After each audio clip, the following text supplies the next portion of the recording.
새 교원입니다. 이렇게 지난 주간에 우리나라 축구 대표팀에서 놀라운 소식들이 연이어 전해졌는데요.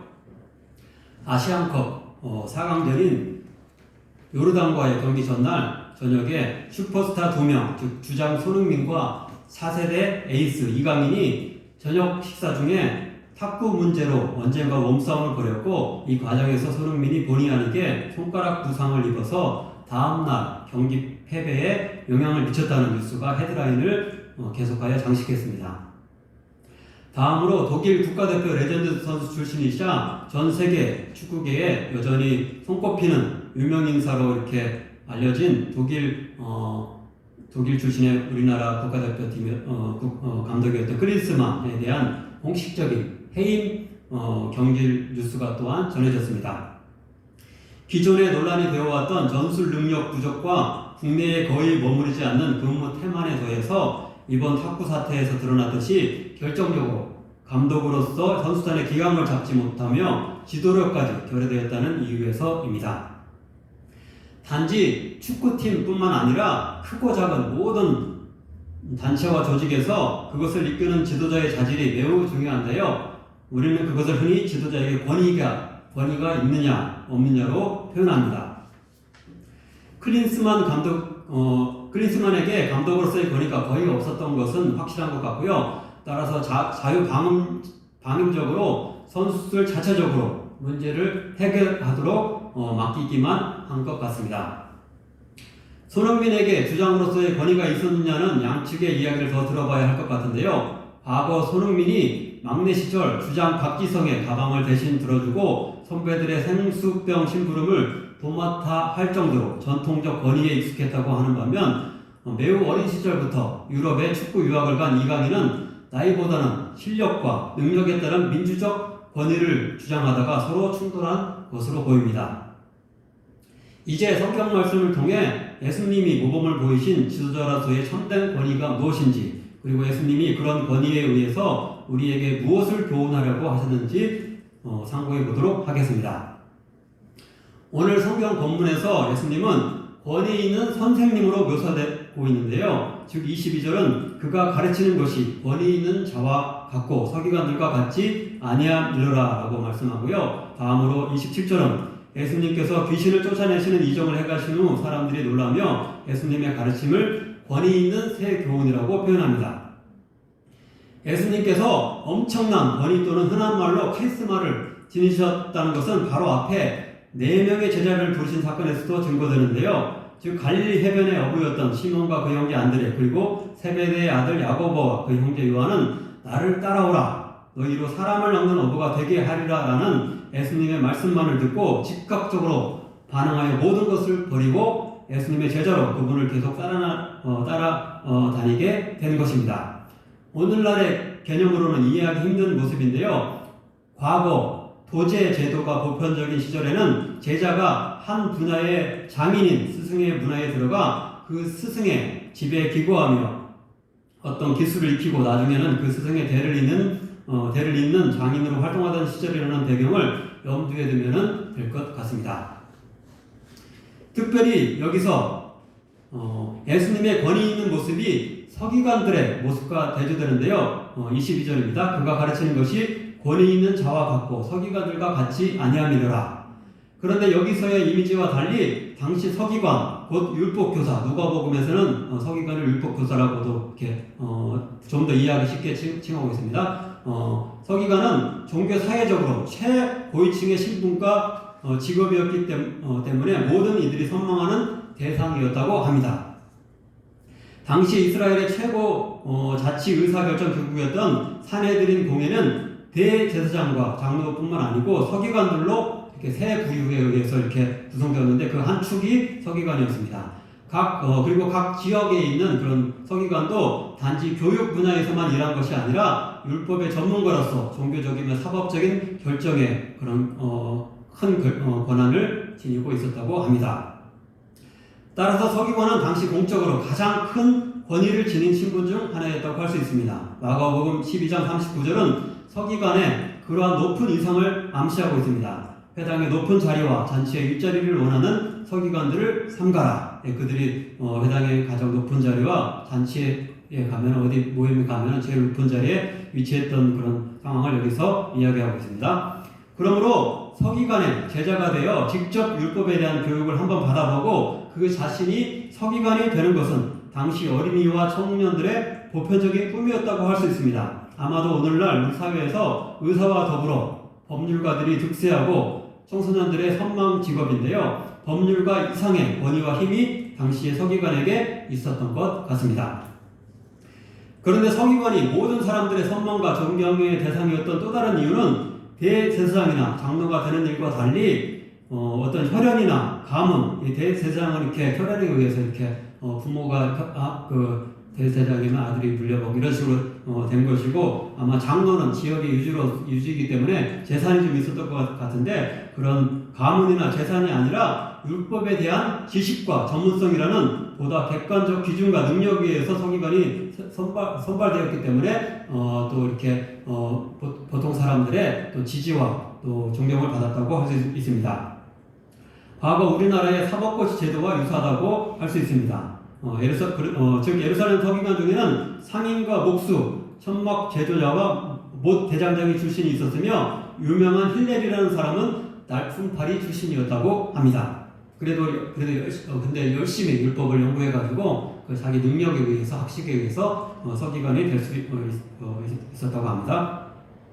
마태복음 23장을 중심으로 여러 차례 바리새인과 서기관이 함께 언급되며 너희 이렇게 그들을 칭할 때 너희 서기관과 바리새인들아 하면서 같이 이렇게 언급되면서 동일체로 이렇게 같은 어떤 부류로 이렇게 언급되고 있는데요. 이것은 당시 가장 강력한 종파였던 바리새파의 지도자가 서기관이었기 때문입니다. 따라서 율법에 대한 열심으로 민중의 가장 많은 지지를 받았던 바리새파의 지도자였던 서기관 중에서도 가장 존경받던 자들은 랍비로 불리웠는데, 랍비로 이렇게 가장 서기관 중에서 가장 이렇게 존경받는 자들은 랍비로 불렸는데 그래서 그들이 죽었을 때 장례시에 구약의 족장이나 선지자 옆에 무덤에 안치되었을 정도로 그들이 사람들에게 인정을 받았다고 합니다.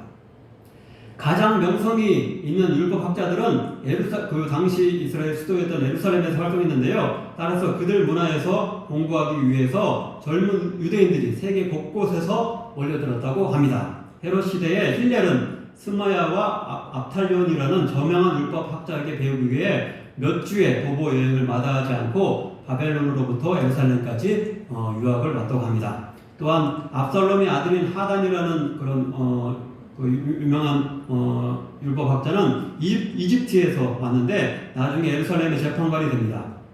같은 재판소에서 활동한 동료 나움은 메대 출신이며 추후 바울이 된 사울은 유명한 우리 사도 바울이 원래 이름이 사울인데 사울은 가말리엘 유명한 당대 최고의 율법학자 중에 한 분이었던 가말리엘 1세에게 배우기 위해서 길리기아의 다소에서 예루살렘으로 유학을 온 것을 성경이 사도행전 22장 23장 등이 이렇게 말씀하고 있습니다. 예수님께서는 요한복음 7장 15절에 따르면 여기서 이렇게 말씀하고 있습니다. 이 사람은 배우지 아니하였거늘 어떻게 글을 아느냐 이렇게 하는 것을 봤을 때 정식 율법 교육을 받지 못하셨으며 목수이셨지만 어린 시절부터 성령의 지혜로 율법에 조예가 있었는데요. 누가복음 2장 41절 이하를 보면 12살에 이렇게 아주 어린 12살에 예루살렘 성전에서 예루살렘의 그런 성전 선생님들과 아마 율법 교사들이었던 것 같은데 그런 그 당시 공식적인 선생님들과 12살인데도 불구하고 이미 토론을 할 정도로 예수님께서 이렇게 율법에 대해서 이렇게 스스로 깨우친 성령의 도우심으로 스스로 깨우치셨고 그때 이렇게 그 예루살렘 성전에 있던 그 선생님들이 예수님의 지혜에 놀랐다라고 표현되고 있습니다. 아마도 이렇게 어린 시절부터 비상한 율법에 대한 지혜를 지닌 것으로 알려진 예수님께서 세례 요한이 잡힌 후에 갈릴리에서 드디어 하나님 나라 복음의 공적 사역을 시작하신 것을 익히 알고 있었기 때문에 앞에 네 사람들도 기꺼이 예수님의 제자로 그분을 따라 나섰을 것입니다. 예수님이 다른 서기관, 즉 율법 교사들을 능가하는 참되신 선생님이심을 복음서 중에서도 특별히 마가복음이 강조한다고 할 수 있는데요. 곧 주님, 헬라어로는 퀴리오스인데 그런 호칭이 마가복음에 단 한 번 사용되는 반면에 선생님이라는 디다스 칼로스라는 그런 호칭과 랍비라는 호칭은 매우 여러 차례 10번 넘게 이렇게 사용되고 있는 것을 볼 수 있습니다. 반면에 주님이라는 호칭을 마태복음은 주로 34회, 누가복음 27회, 요한복음 33회에 사용할 정도로 훨씬 이렇게 주님이라는 표현을 많이 사용하는 반면 선생이나 랍비는 거의 사용하지 않고 있기 때문에 이 마가복음이 특별히 그 훌륭한 선생님, 훌륭한 서기관 대신 예수님을 강조한다고 할 수 있습니다. 그렇다면 이제 어떤 면에서 예수님이 서기관을 능가하는 권위를 지니신 참된 스승이셨는지를 살펴보도록 하겠습니다. 첫째로 그분의 가르침과 율법에 대한 해석이 다른 서기관보다 뛰어나셨습니다. 여기 22절에 갈릴리 가버나움의 회당에서 구체적으로 예수님이 무슨 내용으로 가르치셨는지가 나오지는 않는데요. 누가복음 4장 16절 이하에 갈릴리 나사렛의 회당에서 행하신 설교, 여기 이렇게 오늘 본문에서는 갈릴리 중에서도 가버나움이라는 그 갈릴리의 수도격인 가버나움의 회당에서 말씀을 전하셨는데 거기서는 무슨 말씀 하셨는지가 나오지 않는데 그 예수님의 고향이라고 잘 아신 그 나사렛 회당에서 하신 설교에서는 그 내용이 나오고 있습니다. 그걸 참고해 보면은 유추를 어떤 내용을 전하셨는지 우리가 짐작을 해볼 수 있습니다. 누가복음 4장 16절 이하에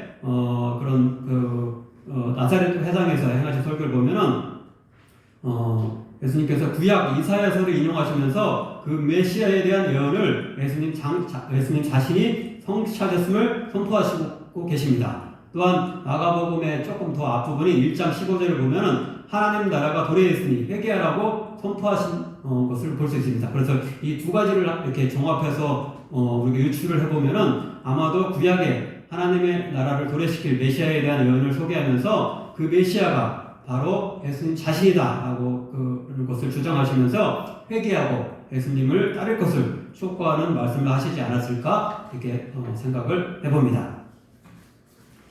이 예수님이 메시아가 되어 도래시킬 하나님의 나라의 복음에 대한 가르침은 오랜 아수르와 바벨론, 페르시아, 헬라, 로마로 이어지는 식민 지배에 시달려 제2의 다윗왕으로서의 이스라엘을 강성한 독립국으로 다시 세워줄 메시아가 오길 간절히 바란 그들의 메시아 대망에 어쩌면 부합된 것일 수도 있지 않을까 하는 생각을 하게 하여서 그들을 들썩이게 만들었을 것입니다.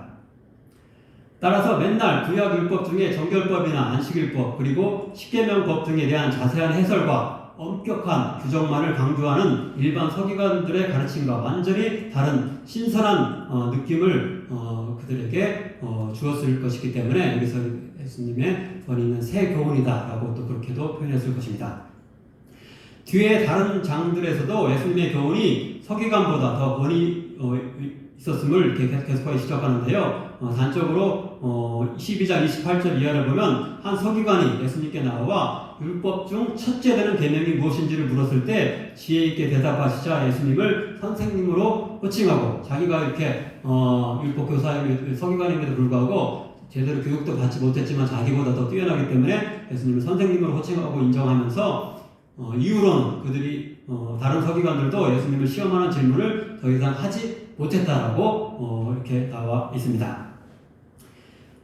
이렇게 예수님의 그런 가르침 자체가 권위 있었을 일반 서기관들보다 권위가 있었을 뿐만 아니라 두 번째로는 예수님의 행위, 즉 그분이 귀신을 내쫓는 축사와 병자를 고치는 신유의 이적을 하나님 나라에 대한 가르침과 함께 행하셨기 때문에 그분의 교훈에는 더욱 권위가 있었을 것입니다. 가르침만 주신 게 아니고 가르치면서 병자도 고치고 귀신도 쫓고 했기 때문에 예수님의 가르침이 정말로 진짜구나, 하나님께서 왔구나 라고 사람들이 생각했을 것입니다.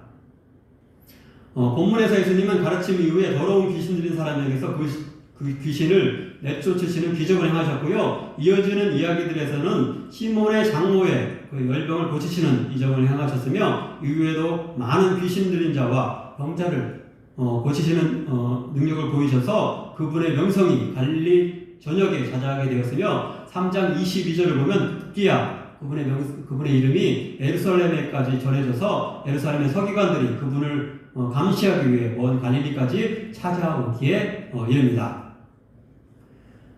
그런데 예수님이 자신의 사후 하나님 나라 복음을 전할 제자들에게도 귀신을 내쫓고 병을 고치는 능력을 주신다고 말씀하시는데요. 지금 마가복음 3장 14절과 9장 14절 이하를 보면 예수님은 제자들 역시 축사와 신유의 능력을 지닐 수 있음을 말씀하시면서 그 능력을 받기 위해서 기도할 것을 요구하고 계십니다.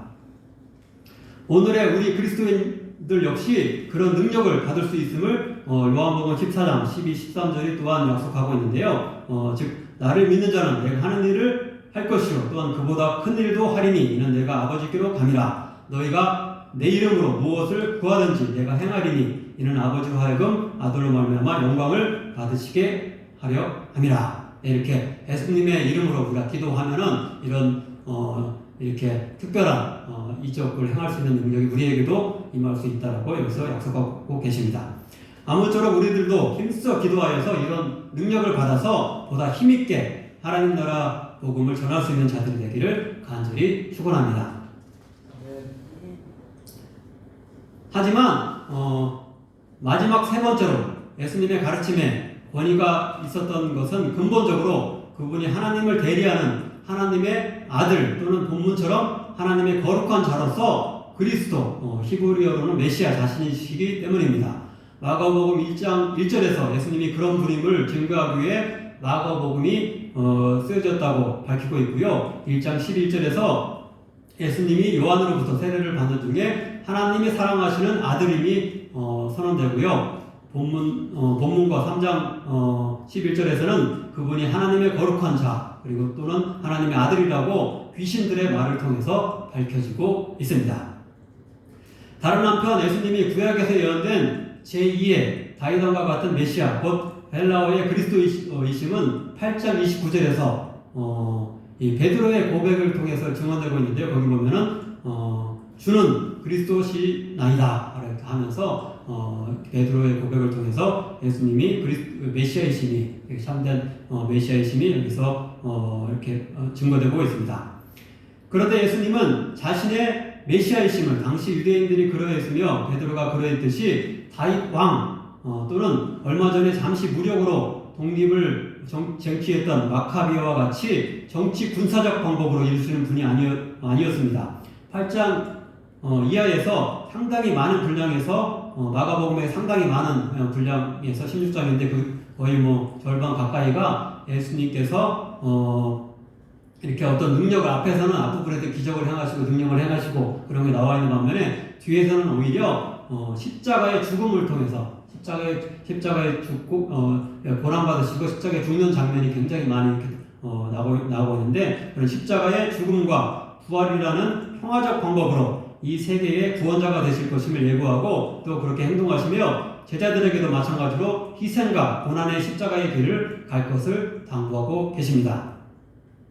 오늘의 권위라는 주제와 연관된 두 가지 마가복음 후반부에 두 가지 구절을 마지막으로 인용하겠는데요. 먼저 9장 33절에서 제자들이 가버나움의 한 길가에서 서로 누가 크냐라는 논쟁을 벌였을 때 우리도 흔히 이제 이런 누가 더 잘나고 누가 더 이렇게 예쁘냐 막 이런 것들 이렇게 우리 얘기하는데 여기서 길가에서 그런 논쟁을 제자들이 벌였다고 합니다.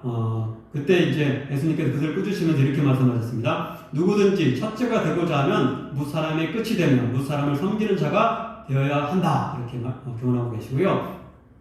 또한 10장 35절 이하에서 세베대의 아들 야고보와 요한이 자신들을 예수님의 좌우편에 앉는 영광을 누리게 해달라는 부탁을 하여서 다른 제자들이 화를 내었을 때 이방의 통치자들이 백성을 함부로 하며 권세를 부리는 것과 달리 너희 중에 누구든지 크고자 하는 자는 너희를 섬기는 자가 되고 너희 중에 누구든지 으뜸이 되고자 하는 자는 모든 사람의 종이 되어야 하리라. 인자가 온 것은 섬김을 받으려 함이 아니라 도리어 섬기려 하고 자기 목숨을 많은 사람의 대성물로 주려 함이라고 거듭 말씀하고 계십니다. 흥미롭게도 마태복음 20장 20절 이하의 병행 구절은 세베대의 그런 어머니가 그 아들들을 예수님께 데려가 그렇게 하도록 했다고. 어머니의 심한 바람에 교육열이 너무 높고 이렇게 아들들이 성공하기 위해서 그런지 특별히 그들이 예수님의 어떤 정치 군사적인 진짜 왕이 되는 길을 생각했던 것인지 이렇게 주의 나라에서 우리 두 아들들이 죄 좌우편에서는 가장 큰 명예를 얻는 자리에 앉도록 해달라고 이렇게 어머니가 또 이렇게 부추겨가지고 아들들 그렇게 했다고 그런 표현이 나오는데 오늘의 어떤 우리들의 그런 모습도 다른 사회적인 그런 올바른 말을 다 잘하고 올바른 일도 하지만은 자기 자녀에 있어서는 어떻게 수단 방법 가리지 않고 입시에서도 이렇게 부정을 변칙을 써서라도 좋은 학교에 보내려고 하고 그런 욕심들이 우리에게 있는 것 같은데 그런 모습에 대해서 다시 한번 우리가 반성해 봤으면 좋겠습니다. 아무쪼록 우리들은 이렇게 죽기까지 봉사하고 희생하셔서 우리의 참된 스승과 지도자가 되셨으며 이 땅의 구세주가 되신 예수님을 본받아 성김과 봉사를 솔선수범하는 선한 권위를 지닌 좋은 리더가 되어서 불신자들을 감동시키며 결국은 구원으로 인도하는 자들이 되길 바랍니다. 또한 부모로서 우리의 자녀들이 성공하길 바라며 기도해야 하겠지만 예수님 당시 서기관의 자리와 같이 반드시 남들보다 더 높은 자리에 위치하여 군림하기보다는 어떤 직업을 가지더라도 다른 이들을 제일 잘 섬기며 속한 직장의 분위기를 화기애애하게 하는 일에 주도자가 될 수 있게 해달라고 하나님 앞에 더 겸손한 태도를 지니길 바랍니다. 바로 그럴 때 우리 사회와 국가 전체가 더욱 평화롭고 행복하며 웃음 넘치는 하나님의 나라에 가까운 곳이 될 수 있을 것입니다. 기도하겠습니다. 사랑의 하나님 아버지 감사드립니다. 이 시간 말씀을 통하여서 예수님의 섬김을 통한 그런 권위, 섬김을 통한 그런 리더십에 대해서 배울 수 있도록 인도하심을 심히 감사드려옵나이다. 세상에 많은 사람들은 좀 더 높은 위치에 이렇게 자리하며 또 많은 이들 앞에서 이렇게 자기를 자랑하고 내세우고 군림하는 어떤 그런 태도로 이렇게 살아가며 그 자녀들에게도 그런 그 교육열을 이렇게 가지고 그런 것들을 이렇게 선망하고 바라는 모습이 있는데 하나님 아버지 우리들은 예수님처럼 정말로 섬김의 그런 권위를 지니고 하나님 나라의 복음을 전할 수 있는 자들 될 수 있도록 인도하여 주옵소서. 세상 사람들 또한 능력과 자신들의 어떤 객관적인 그런 아버지 그런 지혜와 아버지 그런 업적에 의해서 사람들을 평가하며 그것에 따라서 이렇게 상고를 내리는 가운데 있지만은 우리 그리스도인들은 정말 모든 이들을 잘났든 못났든 모든 이들을 잘 섬기며 그들에게 예수님의 그런 예수님을 닮은 희생의 그런 봉사의 모습을 보여서 하나님 참으로 그리스도인됨을 저희들 전할 수 있도록 인도해 주시고 이런 정말로 저희들의 섬김의 권위로 많은 이들에게 주님의 복음을 아버지 그 능력 있게 전할 수 있는 자들 될 수 있도록 도와주옵소서. 하나님의 나라가 우리의 각 가정과 우리의 각 직장과 우리 모든 사회와 교회에 임할 수 있도록 주께서 붙잡아 주시고 하나님의 그런 참된 백성으로서의 우리의 그런 섬김을 통하여서 이 나라가 이렇게 다시금 변화되며 새로워질 수 있도록 주께서 축복하여 주옵소서. 감사하며 예수님의 이름으로 기도하옵나이다. 아멘.